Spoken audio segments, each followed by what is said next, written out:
Estamos de regreso en Entre Opiniones. Muchísimas gracias a ustedes por mantener la sintonía. Este es nuestro espacio de la entrevista central. Vamos a estar conversando con Diógenes Lizardo. Él es neuropsicólogo clínico escolar, docente e investigador, terapeuta cognitivo-conductual, especialista en patologías del habla y lenguaje y también especialista de neurodesarrollo, miembro de Cognitiva RD. Muy buenos días, Diógenes, ¿cómo se siente? Buenos días, yo contentísimo de que me hayan invitado nuevamente a su espacio. Pues nosotros estamos muy contentos también de tenerle de regreso aquí para tratar este tema de la terapia cognitiva. ¿A qué se refiere la terapia cognitiva conductual? Interesante pregunta, Jenner, y la que me hace precisamente por la gran utilidad que tiene este tipo de terapia.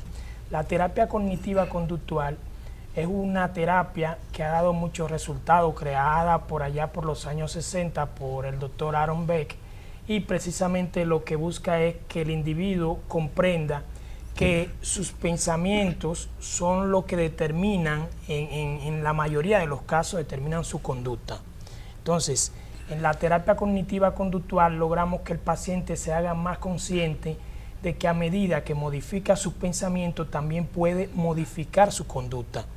Y aquí entra la utilidad que tiene en el tratamiento con pacientes con ansiedad, con depresión, dígase con fobias, diferentes fobias, pero también, Juan, la terapia cognitiva conductual ha dado muchos resultados en los casos de personas con pobre control de impulso, con la ira, y sabemos que la violencia de base verdaderamente radica ahí, en una mala gestión, en una escasa competencia del individuo para poder gestionar de manera inteligente sus emociones. Entonces, la terapia cognitiva conductual se convierte en una herramienta muy útil para poder abordar el problema de la violencia en los entornos escolares. Justamente a propósito de este aspecto que destaca el entorno escolar, hemos visto, ¿verdad?, que en ocasiones se han producido actos de violencia entre los propios estudiantes o de los estudiantes con algunos maestros, nos gustaría ver cómo esta terapia cognitiva conductual puede contribuir a aminorar esas situaciones de violencia en las escuelas. Claro, me gustaría puntualizar algunas cifras para que la audiencia comprenda cuál es la dimensión de la problemática. Por ejemplo, en la plataforma del MINER sobre incidencias, solo el año pasado se reportaron más de 20.120 casos de violencia entre estudiantes. Cuando vemos esto entre estudiantes y profesores, Juan, vemos más de 1.700 casos de violencia entre profesor y estudiante, lo que indica que se ha rompido, ¿verdad?, se ha roto esa línea de respeto entre estudiantado y el profesorado. Entonces, es importante saber que los estudios oficiales indican que en cuanto a datos sociodemográficos, los sectores, los jóvenes, los estudiantes de barrios empobrecidos tienden a mostrar mayor nivel de violencia, por lo que se sigue asociando la variable pobreza con violencia. Entonces, me pregunta que cómo resulta útil esto de la terapia cognitiva conductual. Cuando vemos los datos estadísticos, vemos que los grupos de mayor prevalencia de violencia son de 13 a 18 años, lo que estamos viendo que son adolescentes. Entonces, la terapia cognitiva conductual, cuando se trabaja con jóvenes, lo que creamos es, como bien lo plantean las competencias del currículo educativo dominicano, plantean esa criticidad, ese pensamiento crítico, y la terapia cognitiva conductual trae a esto a colación, a crear la reflexibilidad, que el individuo sea más reflexivo. ¿Qué es lo que estamos viendo en los jóvenes? Que tienden a ser más impulsivos, es decir, actúan sin medir consecuencias. La terapia cognitiva conductual trabaja precisamente eso, la capacidad que tiene el individuo de saber que en la medida que va controlando sus pensamientos y que puede modificar su comportamiento también, eso puede mejorar la convivencia. Entonces, la terapia cognitiva conductual muestra muy buena adherencia terapéutica. ¿Qué significa esto?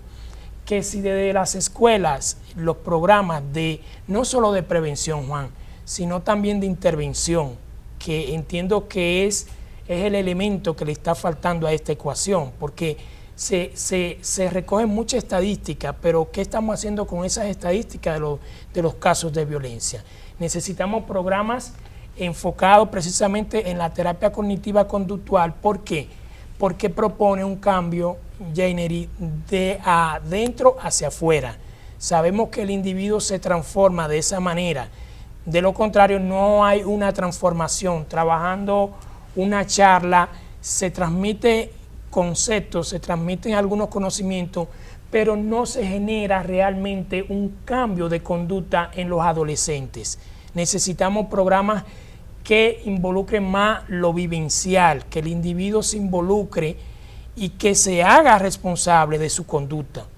Diógenes, ¿cuáles son las señales más comunes que nos indican que estamos al frente de un niño o de un adolescente que tiene un entorno familiar lleno de violencia? Sí, fíjate que los individuos vienen de esa familia y la clave está en la irritabilidad. Cuando vemos niños que están muy irritados, es decir, se molestan con facilidad, pierden la paciencia con facilidad, se aburren con facilidad, todo eso habla de que probablemente vienen de un entorno, ¿verdad?, donde prevalece la violencia, pero sobre todo en el vínculo interpersonal con sus iguales. Al niño que papá y mamá le dan cariño y le corrigen con disciplina positiva en la casa, ese niño va a replicar ese patrón en la escuela. Todo lo contrario, que cuando vive en un entorno violento, va a la escuela y va a reproducir precisamente esa problemática. Por eso nosotros decimos en neurociencia que la violencia escolar ni empieza ni termina en la escuela. Es decir, que la violencia que estamos viendo en la escuela, que yo pienso que va en incremento, y ya las autoridades deben verlo precisamente por las estadísticas, pero yo pienso que vemos mucha violencia en la escuela. No es que la escuela genera violencia, es que la escuela es un sector, ¿verdad? Es una célula de esa sociedad, Juan, y lo que va a reflejar todas las problemáticas sociales como la violencia. ¿Cómo en este caso la terapia cognitiva conductual puede permitirnos llegar a aquellas personas que son agresores al interior del entorno escolar y que puedan modificar un poco su comportamiento? Sí, la terapia cognitiva conductual tiene un principio y es la observabilidad. Es decir, se basa en observar, en registrar hechos y poder explicar el porqué del comportamiento. Entonces, la manera en que la terapia cognitiva conductual resulta útil en los entornos escolares es precisamente eso, porque nos permite poder observar el comportamiento, registrar comportamiento, pero también poder explicar los motivos y hacer los correctivos del lugar. Si hay que involucrar a la familia, que yo entiendo que es un punto clave en esto. Y por eso nosotros desde Cognitiva RD estamos proponiendo, porque el Ministerio de Educación tiene un sistema de incidencia donde se registran las incidencias. Sin embargo, Juan, no contamos con un observatorio conductual que pueda prevenir las conductas violentas. Es decir, solo estamos viendo las estadísticas, pero tenemos que modificar esas estadísticas, es decir, esperar a que ocurra. Por ejemplo, el reporte de este año aún no ha salido, pero esperar que ocurran los hechos violentos, yo pienso que no es lo más inteligente por parte de las políticas públicas. Yo entiendo que desde el Ministerio de Educación, a través de orientación y psicología, se debe instalar un observatorio conductual que funcione desde la unidad de orientación y psicología de los centros educativos.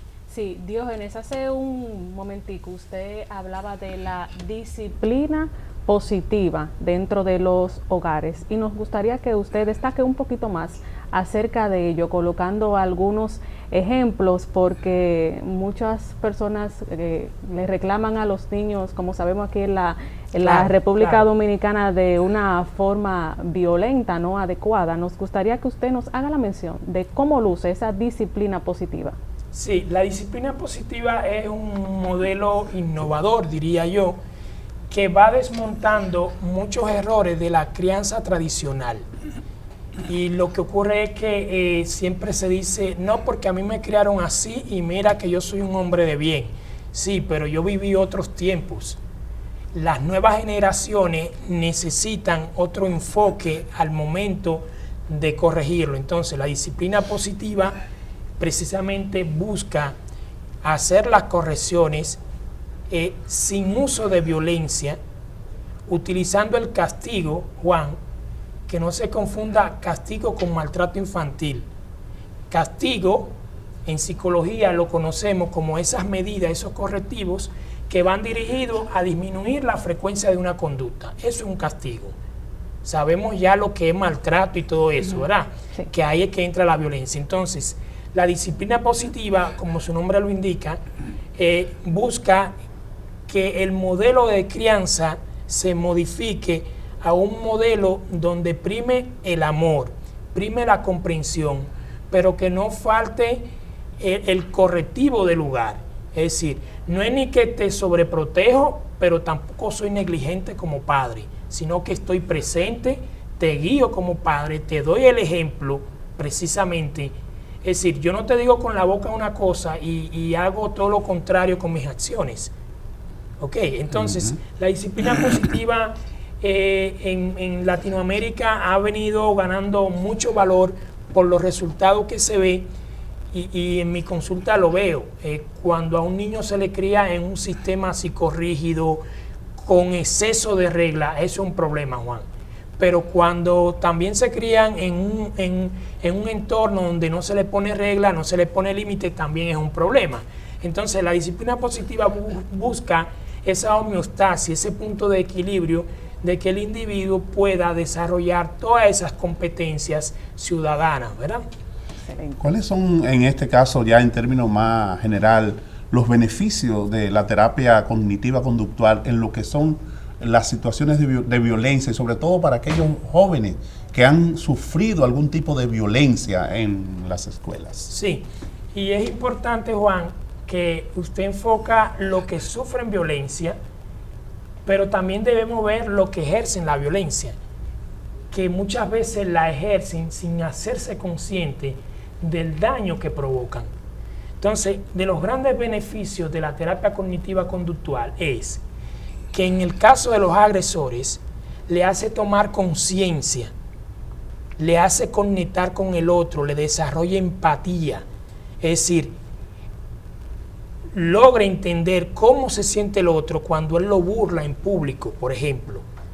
Pero también a la víctima, en este caso al que recibe el acto de violencia, también lo empodera y le hace entender que él no merece eso, es decir, que él merece lo mejor. Entonces estamos viendo que la terapia cognitiva lo ve en ambas vertientes, ¿ok? Entonces, entre los beneficios, yo diría que crea mayor protagonismo de los actores, es decir, en lugar de yo aconsejar, yo despierto como terapeuta cognitivo-conductual, despierto al individuo que está siendo agresor, que tome conciencia de su conducta, porque la única manera de modificar una conducta es cuando tomamos conciencia de ella. Es decir, para uno paliar una enfermedad, primero tiene que aceptar que tiene la enfermedad. Entonces, en la conducta es muy similar. Si el niño vive maltratando a los demás, pero no se hace consciente del daño que provoca, el dolor que le provoca a ese niño, a esa familia, pero cuando lo vemos en términos globales, a esa sociedad, porque eso se transfiere, ¿verdad?, a la sociedad. Entonces, yo diría que son múltiples los beneficios que se pueden obtener de la terapia cognitiva conductual si se aplicase, Juan. sí se aplicase en los entornos escolares. Porque, repito, se está haciendo mucho registro de estadística, pero en la intervención yo entiendo que las políticas públicas deben trabajar aún más. Deben trabajar aún más. La maestra, la directora de Orientación y Psicología, Francisca de la Cruz, ha iniciado unas iniciativas interesantes. Esperemos, ¿verdad?, que se pueda incorporar un observatorio conductual desde las escuelas. Diógenes, qué bueno que usted coloca este ejemplo y lo destaca, la parte de quien agrede, porque siempre nosotros mencionamos a la víctima, sí, a quien es que recibe, y es bueno uno también pues reforzar la parte de la persona que ofrece, que da esa violencia. Cuando un padre se da cuenta de que es su hijo el que ejerce la violencia dentro de las escuelas, ¿cuáles recomendaciones ustedes les dan?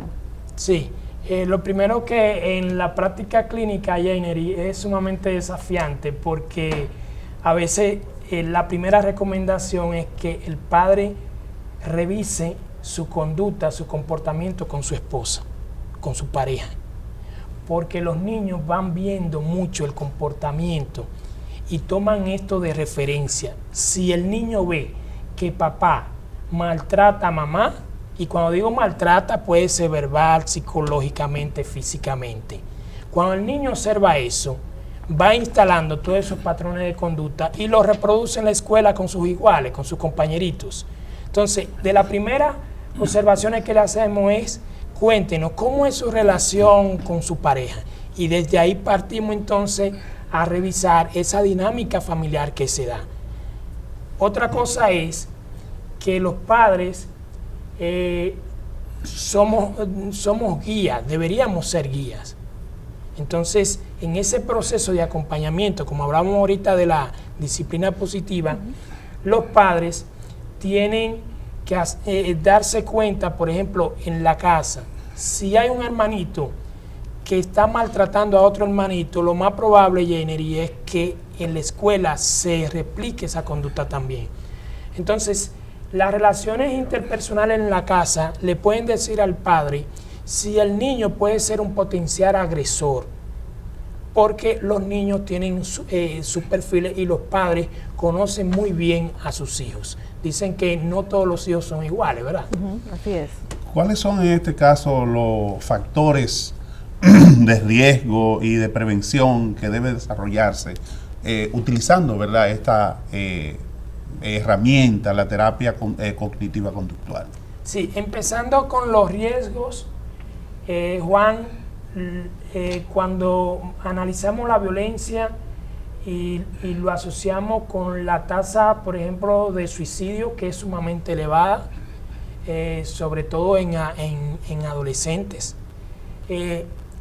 Cuando analizamos esto, lo que estamos viendo es que es una problemática que trasciende en no solo el aprendizaje. Es decir, los riesgos que tenemos es que los niños desarrollen algunos trastornos de índole mental, ¿verdad? Pero directamente interrumpe su sano desarrollo. Es decir, un niño que está siendo víctima de violencia, ya sea desde la escuela o desde sus hogares, vamos a ver que le va a costar más trabajo. Cuando analizamos la deserción escolar, eso es un riesgo cuando las víctimas tienen mayor probabilidad de desertar de la escuela. Entonces, la Organización Mundial de la Salud ya ha explicado que cuando hablemos de salud, Juan, no solo es ausencia de enfermedad, sino que para hablar de salud tenemos que hablar de bienestar. Y si un individuo está en un lugar donde es maltratado, donde es violentado, entonces se compromete la salud. Entonces, yo pienso que ahí radica la mayoría de los riesgos de todo esto. La terapia cognitiva conductual precisamente va a aportar en el abordaje eficaz tanto de la víctima como, ¿verdad?, de los agresores.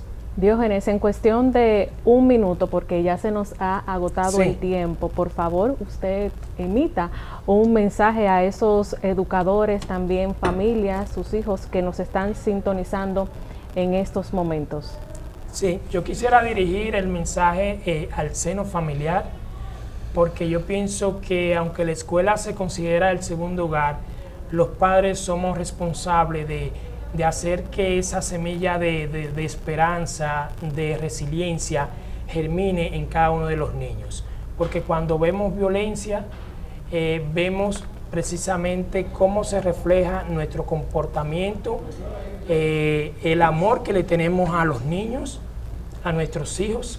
Entonces, el compromiso es precisamente de la familia, que la familia logre volver a lo básico, y cuando digo a lo básico es eso, ese patrón de valores que teníamos, Juan, desde antes, que nos formó a muchos, y que entonces la familia nunca debe delegar la responsabilidad a la escuela, no, la crianza es una responsabilidad propia de la familia. Sin duda alguna, le agradecemos a Diógenes Lizardo todas estas informaciones, consejos que ha dado tanto a nuestros amigos televidentes como a nosotros mismos, ¿verdad? Como en el caso mío, que soy padre, que de alguna manera nos orienta también de cómo comportarnos ante nuestros hijos. Y educador también. Y educador también, entonces de manera que tenemos una relación permanente con jóvenes, con adolescentes. Así es. Y eso nos motiva a ser cada vez más positivo en la relación con ellos. Diógenes, muchísimas gracias por habernos acompañado en este día en Entre Opiniones, la segunda ocasión, y esperamos que sean más. Ya tenemos que irnos. A ustedes les agradecemos su fiel sintonía. Será hasta otro día, si Dios lo permite. Que tengan todos un feliz y bendecido resto del día. Bye bye. Bye bye.